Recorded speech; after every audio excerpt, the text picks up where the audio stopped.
It's hard to imagine the history of the last 2 centuries without photographs. It's through the photographer's lens we're able to see another time, another place. Charles Libby photographed Spokane at a time of great change. For 6 decades, Libby and his son Charles Jr. documented the city's rapid growth. It's impossible to imagine Spokane's early history without visualizing a Libby photograph.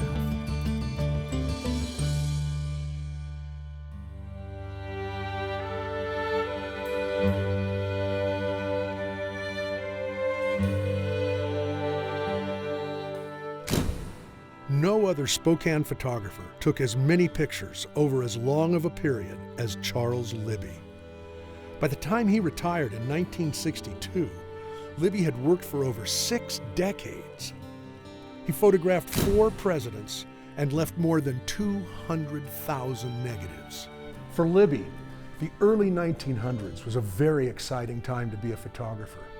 New technologies like halftones allowed photographers to publish their work in books, newspapers, and advertisements. This created a new demand for commercial photography, a form that Libby would wholeheartedly embrace.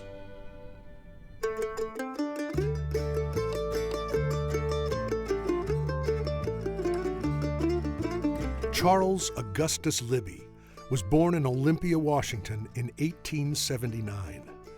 After his father's death in 1898, he moved with his family to Spokane at age 19. It was his older sister, Addie, who taught Libby photography. An accomplished photographer in her own right, Addie had opened a portrait studio in downtown Spokane, where she employed her teenage brother as her assistant. Under Addie's instruction, Charles learned the craft of portrait photography, but he wanted to branch out. New lighter-weight field cameras and half-tone printing opened up the exciting world of commercial photography for Libby. In his spare time, he started taking photographs of Spokane Falls, Manitou Park, downtown Spokane, and various businesses.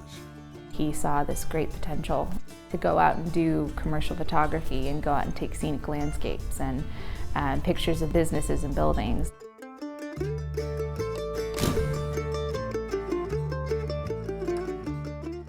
Spokane at the turn of the century was really a bustling community, and Libby, as a commercial photographer, was in the right place at the right time.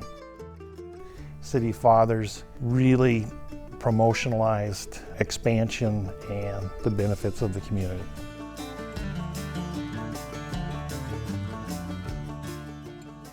Spokane was kind of a central hub for all of these rural industries that were going on. So mining in Stevens and Okanogan County and also over in Idaho. You had logging and agricultural groups from like the Palouse would come up and purchase all of their materials in Spokane. And it was a big supply city as well as kind of the central business district for the region.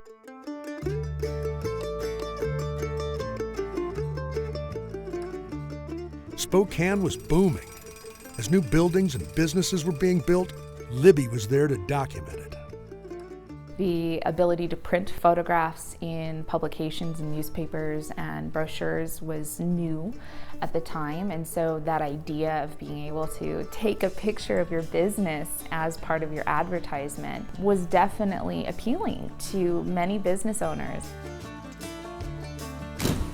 As a commercial photographer, Libby produced every type of image, from automobiles to zoo creatures at Manitou Park.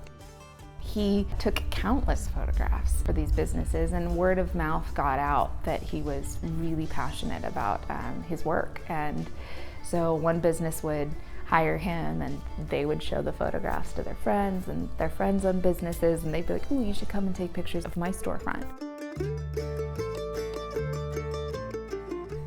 He was involved in every type of commercial photograph, whether it was automobiles, commercial construction, industrial development.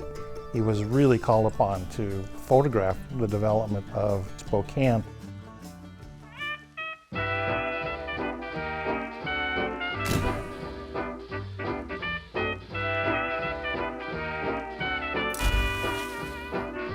Charles Libby was fascinated by new technology and machines, especially automobiles. In the early 1900s, Spokane was rapidly changing from a culture of the horse to that of the motor car. And buying a new car was a big darn deal. Libby shot hundreds of photographs of new owners and their fabulous machines. Photos were also taken of the dealerships that sold the cars and the gas stations that provided the fuel. And he not only took pictures of families that would buy new cars, but also dealers when they'd sell a car. So they have these pictures of rows of automobiles in front of Coeur d'Alene Park or over on Riverside Avenue with the courthouse in the background.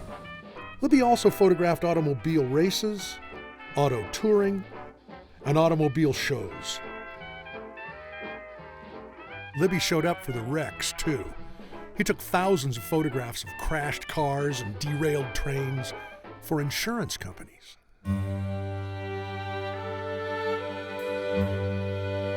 As we know, Charles Libby made his living as a commercial photographer.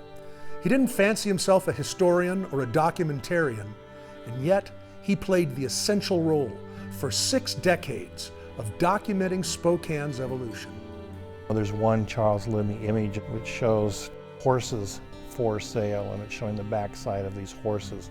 And the contrast between that image and the family that just acquired an automobile out at Manitou Park. So there really was a documentary aspect to the work they did.